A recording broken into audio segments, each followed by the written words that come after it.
Nelson Mandela said, "There is no passion to be found playing small and settling for a life that's less than the one you're capable of living." Now, I'm sure in your experiences in school and applying to college and picking your major and deciding what you want to do with life, I'm sure people have told you to make sure you have something to fall back on. Make sure you got something to fall back on, honey. But I never understood that concept, having something to fall back on. If I'm going to fall, I don't want to fall back on anything. I want to fall forward. I figure at least this way I'll see what I'm going to hit. Without consistency, you'll never finish. So do what you feel passionate about. Take chances. Don't be afraid to fail. There's an old IQ test, was 9 dots, and you had to draw 5 lines with a pencil within these 9 dots without lifting the pencil. The only way to do it was to go outside the box. Don't be afraid to think outside the box. Don't be afraid to fail big, to dream big. But remember, dreams without goals are just dreams. Reggie Jackson struck out 2,600 times in his career, the most in the history of baseball. But you don't hear about the strikeouts. People remember the home runs. Fall forward. Thomas Edison conducted 1,000 failed experiments. Did you know that? I didn't know that. Because the 1,001st was the light bulb. Fall forward. Every failed experiment is one step closer to success. You've got to take risks, and I'm sure you've probably heard that before, but I want to talk to you about why that's so important. You will fail at some point in your life. Accept it. You will lose. You will embarrass yourself. You will suck at something. There's no doubt about it. And I know that's probably not a traditional message for a graduation ceremony, but hey, I'm telling you, embrace it, because it's inevitable.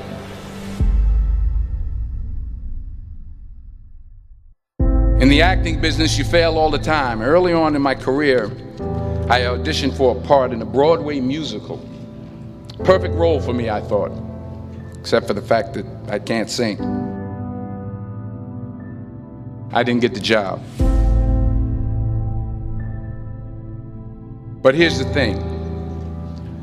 I didn't quit. I didn't fall back.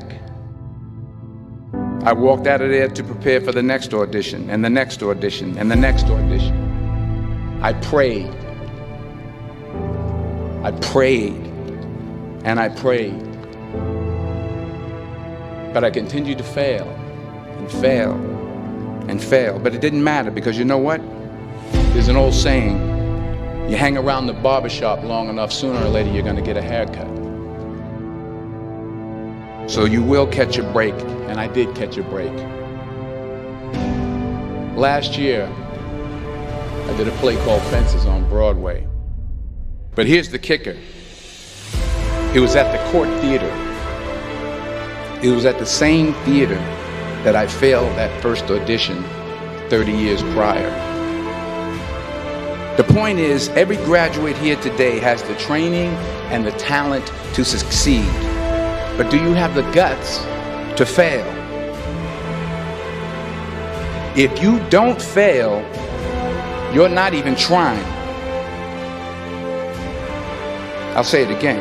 If you don't fail, you're not even trying. To get something you never had, you have to do something you never did. Imagine you're on your deathbed, and standing around your deathbed are the ghosts representing your unfulfilled potential. The ghost of the ideas you never acted on. The ghost of the talents you didn't use. And they're standing around your bed, angry, disappointed, and upset. They say we came to you because you could have brought us to life, they say. And now we have to go to the grave together.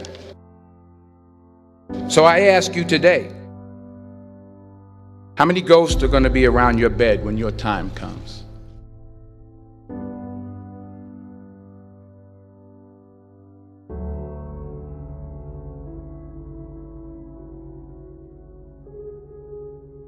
I just got back from South Africa. It's a beautiful country, but there are places there with terrible poverty that need help. And Africa is just the tip of the iceberg. The Middle East needs your help. Japan needs your help. Alabama needs your help. Tennessee needs your help. Louisiana needs your help. Philadelphia needs your help. The world needs a lot, and we need it from you. We really do. We need it from you young people. I mean, I'm not speaking for the rest of us up here, but I know I'm getting a little grayer. We need it from you, the young people, because remember this. You got to get out there. You got to give it everything you got, whether it's your time, your talent, your prayers, or your treasures. What are you going to do with what you have? I'm not talking about how much you have. Some of you are business majors, some of you are theologians, nurses, sociologists. Some of you have money, some of you have patience, some of you have kindness, some of you have love, some of you have the gift of long suffering. Whatever it is, whatever your gift is, what are you going to do with what you have? All right, now here's my last point about failure. Sometimes it's the best way to figure out where you're going. Your life will never be a straight path. I began at Fordham University as a pre-med student. I took a course called cardiac morphogenesis. I couldn't read it, I couldn't say it, I sure couldn't pass it. So then I decided to go into pre-law, then journalism. And with no academic focus, my grades took off in their own direction. I was a 1.8 GPA. And the university very politely suggested that it might be better to take some time off. I was 20 years old. I was at my lowest point. And then one day, and I remember the exact day, March 27th, 1975, I was helping my mother in her beauty shop. My mother owned a beauty shop up in Mount Vernon.